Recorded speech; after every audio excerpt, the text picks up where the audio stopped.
Welcome to Moments with Marianne. I'm so delighted we're spending this time here today. We have a thought-provoking show coming right up with special guest, Lisa Unger. And she's here today to share with us her new novel, Confessions on the 745. Now, Lisa is a New York Times and international best-selling author of 18 novels. With millions of readers worldwide and books published in 26 languages, she is widely regarded as a master of suspense. Her highly acclaimed books have been voted Best of the Year and top pick by The Today Show, Good Morning America, Entertainment Weekly, Amazon, IndieBound, and many others. Her essays have appeared in the New York Times, Wall Street Journal, NPR, and Travel and Leisure. So let's welcome to the show, Lisa Unger. Thank you. Thank you for having me on. You know, what an honor it is to have you here and have you back and to talk about your new book. I mean, congratulations. This is such a great book. Thank you. Thank you so much. It's been very exciting talking to people about it. You know, we writers work alone. You know, we're sort of in our little hobbit holes working on our novels all the time. And then, you know, a book comes out, and even in these crazy times, you know, you get to go out and kind of talk about it with everybody. And that's always exciting. Well, we know that your book has gotten great national attention. I mean, it's been on pretty much every national talk show that they've got, you know, just kind of chatting about it a little bit. I have to ask you, like, what was the inspiration behind writing this book?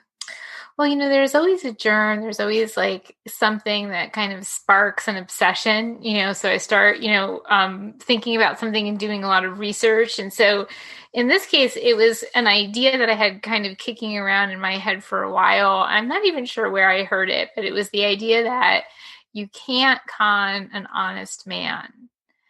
And I thought, you know, that kind of has the ring of truth to it, but it can't be the whole truth. So I started doing some, you know, talking about it and thinking about it and reading about that, you know, about con artists and the confidence game. And I wound up on a mystery panel a couple of years ago, and I brought it up in a green room before we all went on stage. And another author friend of mine said, you know, I don't know about that. It kind of sounds like victim blaming to me. And I thought, that sounds right too. So it kept me like sort of, you know, this idea kind of turning around in my head. And I read a book called The Confidence Game by Maria Konnikova. And it really is like sort of a deep dive into the psychology of the con artist and the conned. And it's like a list of common, you know, it's like a listing of common scams and also, you know, some psychological insights into that particular personality. And I came away with this idea that you can't con somebody who doesn't want something, and everybody wants something. So everybody's vulnerable to a good con artist.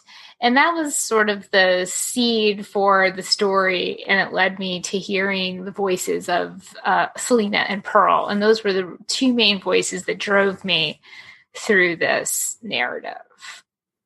Well, you crafted a very well-written book. My goodness. I mean, just reading it, it was like, wow. This is pretty intense.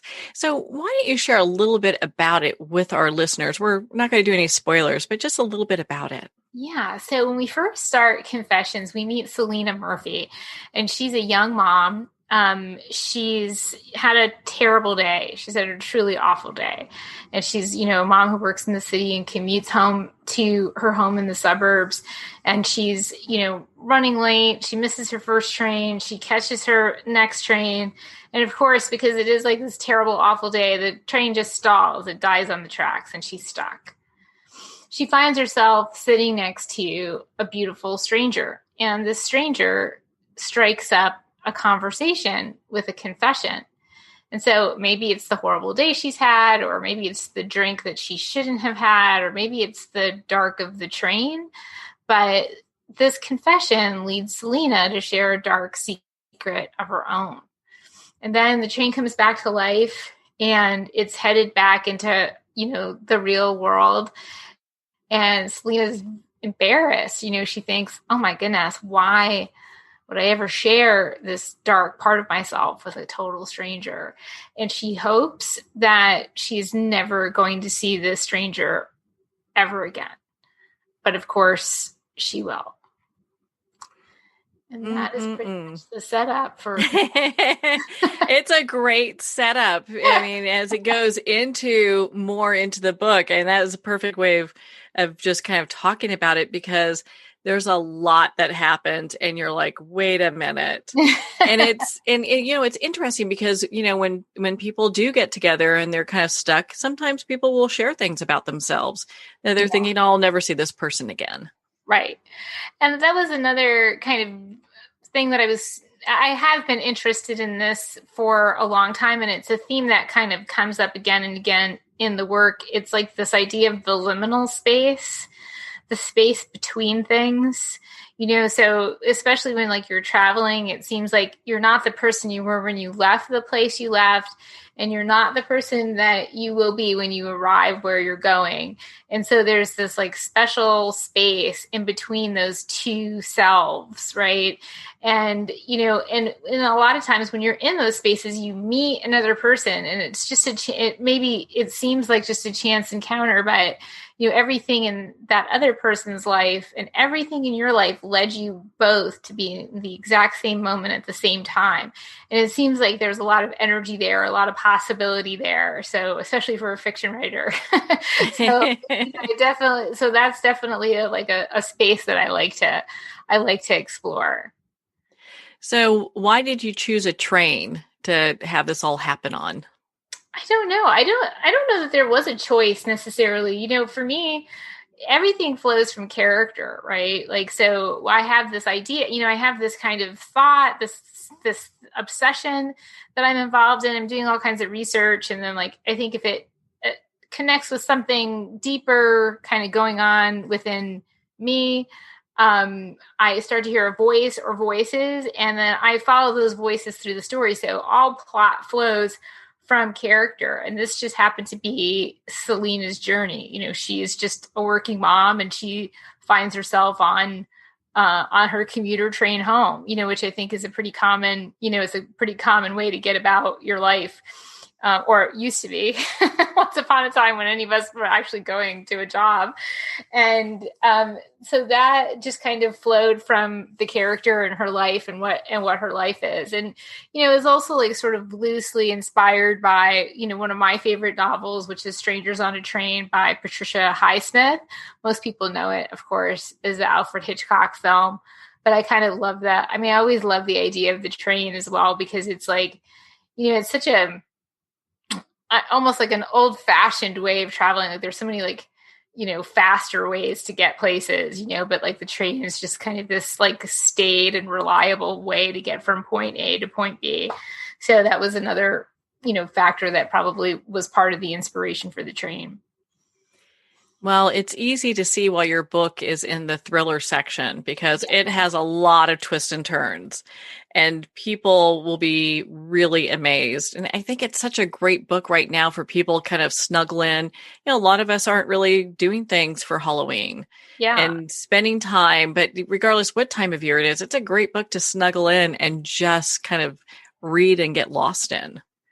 I think that you find during times like this, sort of uncertain times and, times when things are, seem very dark, that a lot of people do sort of turn to thrillers, and it's kind of a, like there's there's an order to the chaos of a book. There's a beginning and a middle and an end.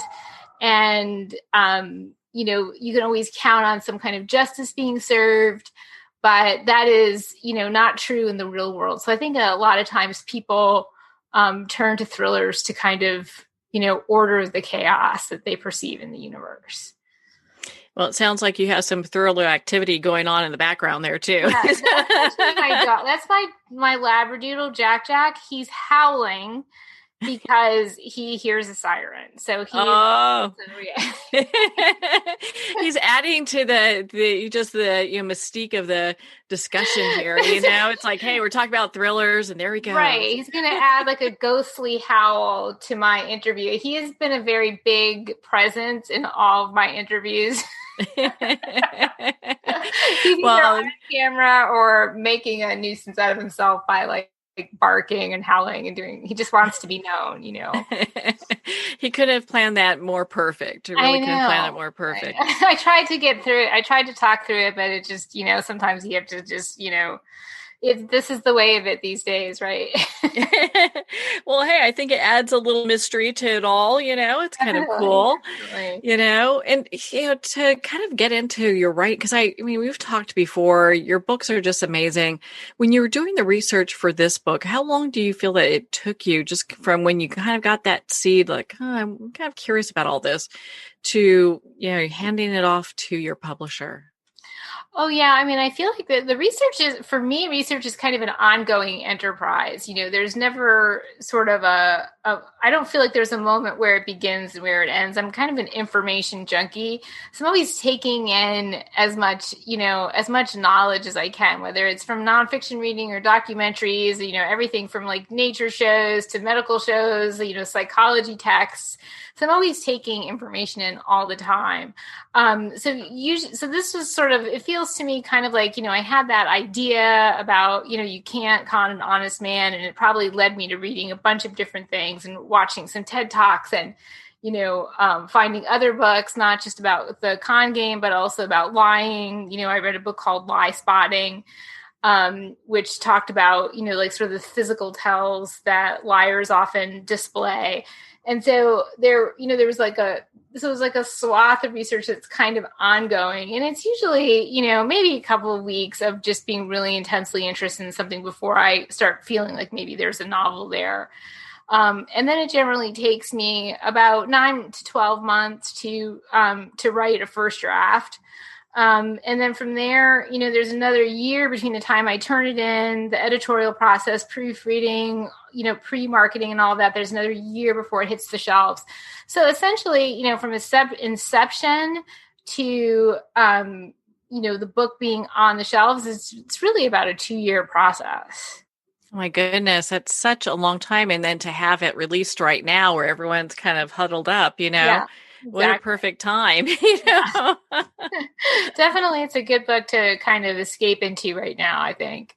Yeah, I think all of us are kind of looking for some really a good escape. And this really has a mind twist. I mean, I was reading, I was like, wait a minute, what? What is going on here? I know it's a little hard to talk about it because the layers, they're kind of, people are revealed in layers, as the book continues on. And so there are a few sort of aha moments. I think that it's hard to talk about the book without talking about those. And if you talk about that, then you're giving a lot away for the reader. So better just to read it. Yeah, just read it and then don't tell your friends, about the whole story and then tell them they need to get it, right? Exactly. Yeah, I'm kind of doing that myself. Yeah. Well, and so when you look at, just the creation of this book, when it, let's talk about your main character a little bit. Like, is she coming from anybody or is this just a character that took a life of its own? Well, I feel like all my characters kind of take on a life of their own. Of course, a long time ago, I stopped thinking about characters as people that I create and started seeing them more as people that I meet. And it really does kind of feel that way, even though that's, of course, not the truth of it. Every character is an amalgamation of my observations, my imagination, my ideas, things I've overheard, people I know, people I am, or have been, selves, imagined selves. So every character is kind of an amalgamation of all those possibilities. But Selena is really, she's, I think in a lot of ways, she's kind of like the woman that a lot of us know. She's like one of these super women that this culture is so good at producing.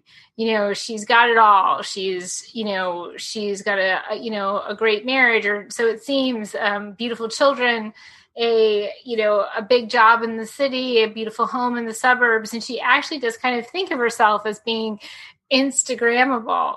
She has this facade that she projects out of herself, Instagrammable Selena. And she's so invested in this idea of herself that she's kind of let some of the rot in her marriage take hold. And she's like sort of neglected big chunks of her life because, she doesn't want to face it, because to face it is to to show the world that she's not perfect. And so I guess that's sort of, when I first sort of met her, when I first sort of saw her, she's kind of having the worst day of her life. She's, in her office, and I'm not giving anything away to say that she's moved the nanny cam in her home, and she's caught her husband having an affair with the nanny on the camera that she moved because of her suspicions. And so she's at this kind of critical moment in her life where she realizes that, she can't unsee what she's seen, and she has to face the reality that her life is like sort of, not what she has projected it to be. And so I think that, even though no character really comes from me, like I'm not any of the people in my book, like I think Selena is probably, close to a lot of people that I have known or that I have been, or, slivers and shades of self, like that you understand her in a way that is very meaningful. Well, I'm glad you shared that part. I wasn't going to ask about it. There's just a really great tidbits like that throughout the entire book, that once you pick it up, like I could not put it down. I was reading it from cover to cover and just loved it. Absolutely loved it. And, it's got to be just as an author. So I think, it must make you feel good to know that you're getting such great responses from people, because it's such a product of long periods of time. You put your heart and soul into it, and then you put it out there and see what the world says about it. Yeah, and you never know. You never know how things are going to be received. It's really utterly out of your control, which is why pub time is like such an anxious time, because on the page you have all the control. On the page you're basically in control of every single thing. But then once it goes out into the world, then it's kind of subject to the, to people's opinions and thoughts and ideas and what they expected and what, they wanted when they opened the cover, what they thought it was going to be, what it wound up being. So it's always really, lovely and a wonderful thing when people connect with it, because, I think that a lot of people think that, like there's this like writerly idea that like as a writer that you write for yourself, and that you're the writer and it's about you and the story's about you. But in a very real sense, it's not just about you as the writer. It's also about your reader. If you wanted to just write for yourself, you probably wouldn't necessarily publish. But once, you're actually telling a story to your readers and hoping that they connect with it in the same way that you have connected to it. And that's really the ultimate goal, I think, of every writer, is to, share a story that was meaningful to me and hope that it's meaningful to my readers as well. Obviously it is. I mean, on your website, there's just a long laundry list of just great writers and noted people who love this book and had a lot of great things to say about this. Are you finding that, you're having like readers reach out to you and share maybe parts of their confessions? I haven't gotten any confessions yet. I'm just, now that you mention it, I'm kind of bummed out. I wonder why nobody has written to me with their confessions. You might have just opened the floodgates on that one. I'm going to put out a post immediately. As soon as we get off, I'm going to be like, hey, share your confessions with me. Where are your confessions? Yeah. Yeah, that's hilarious. I do, of course, interact with my readers in real time, in social media. I'm very connected to them and they to me, and I hear from them a lot, via email, my newsletter list. Like on my newsletter list, like some of the people on that list have been reading me, for 20 years. So, there are definitely a group of people that I expect to hear from every year and let me know what they think and, all that. So I'm very connected to my readers in a variety of different places. Yes, I know you've been so hands-on with your readers for such a long period of time. And I think it's great because you're offering like I believe it's a free gift for when people sign up for your newsletter, right? Oh, yeah, that's right. If you sign up for my newsletter, then you get a free short story. So that's, because I always think, not everybody, obviously not everybody knows who I am. And it's a very difficult, thing, I think, sometimes to take a chance on a new writer. If most people have like there are certain authors on auto buy, and those are the people that they're going to buy every year. And like to take a chance on a new author is sometimes kind of a big risk because, a hardcover book is, it's not cheap. And so I always think, well, I'll just, if you sign up for my newsletter and you're interested in learning more about me and about my work, then you should be able to have a free short story. So that's something that we set up, and, people seem to really enjoy that. I think that's a great gift, but it's interesting. You talk about yourself being a new writer, but you're a New York Times bestselling author here. Okay. So No, I don't mean that I'm like a new writer, but I might be new to somebody. You know what I mean? Like you're always new to somebody. I get that. I get that. So how does your family feel about this book? Have they given you any feedback? Oh yeah, I mean, so my mom and my husband are my first readers. So my husband reads before anybody else reads, and then my mom, she's like a super reader. She's a super reader. She's been like a mega reader all her life. She was a librarian, and it's like from her that I kind of got my love of the story. And so she's always my first cold reader. She's the reader who reads after. So my husband reads first, and then my editor and my agent read, and then I do all my editorial work. And then there's another draft at the end of that process. And my mom is the first person to read that draft because she's the first person. She's the only person who hasn't seen any of the other drafts. So she's the first person to read it after that process. And so, she loved it. And, my husband loved it. And then, of course I hear from, my brother is he's a very active promoter of the book in social media. And, I hear from my family and stuff. And yeah, that's great. It's nice to know that they're reading. So we won't give the story away here, but did your husband, did he look at you a little different when he finished reading the book? This is number 18. And they've all been pretty dark. So I think he gets the way my head works. I think if he was scared, he probably would have run screaming a long time ago.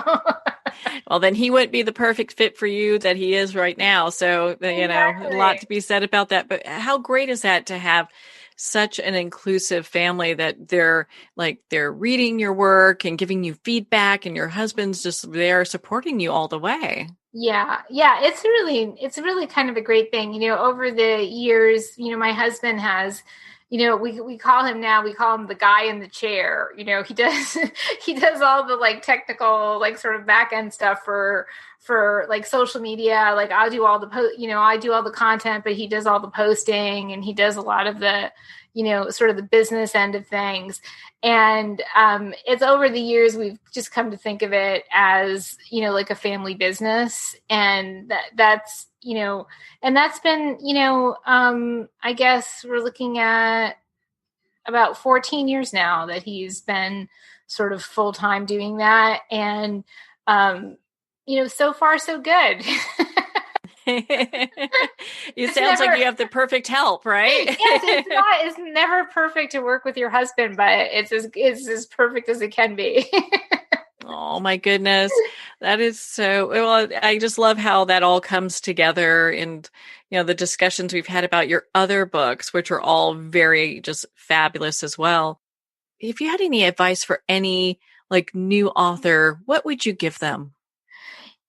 I get this question a lot, and I think my advice for any writer, whether you're an aspiring writer or whether you're somebody who's further along in your career, is just to remember that it's always about the page. It's always about the writing. I think a lot of new writers think that they really want to get published, and they feel that publishing contract is an end to the story. And actually, all it is an open door into the writing life. And you get there by being the best writer that you can be. And you stay in that world by always trying to get better. So I always say that, it never stops being about the page. The publishing contract is just an open door to the writing life. And if you're lucky enough to walk through it, it never stops being about that.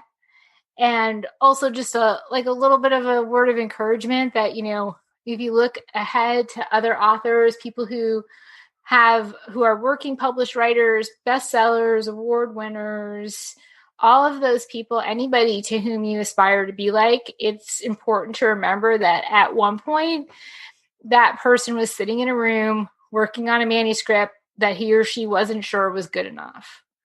Everybody comes from that place.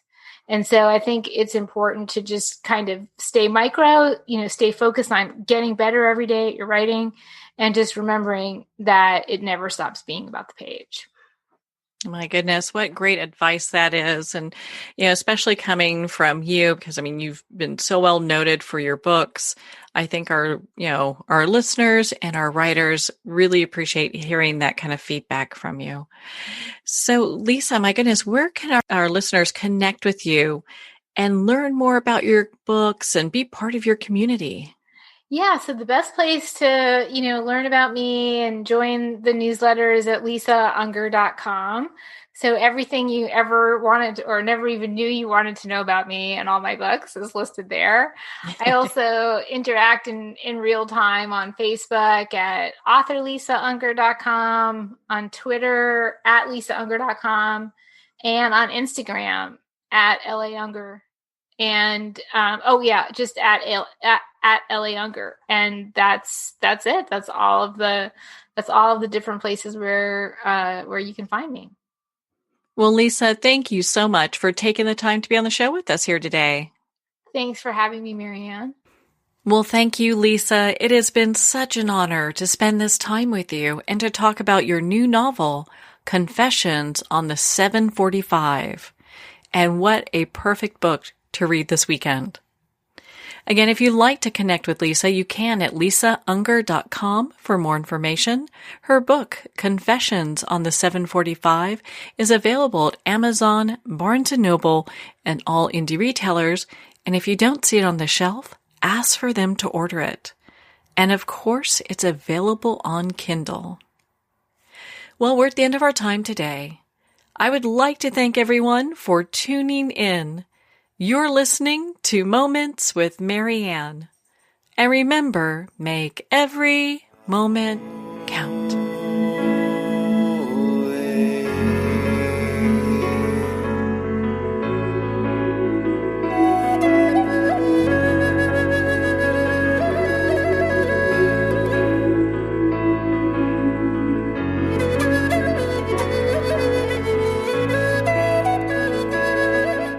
In a single moment, your life can change. Moments with Marianne is a transformative hour that covers an endless array of topics with the best of the best. Her guests are leaders in their fields, ranging from inspirational authors, top industry leaders, and business and spiritual entrepreneurs. Each guest is gifted and a true visionary. A recognized leader in her own work, and while teaching others to develop, refocus, and grow, Marianne will bring the best guest and sometimes a special surprise. Don't miss this. You never know just which moment will change your life forever. Moments with Marianne airs every Sunday, Monday, Thursday, and Friday at 8 p.m. Eastern and 5 p.m. Pacific Time. Make sure to tune in and visit momentswithmarianne.com for more information.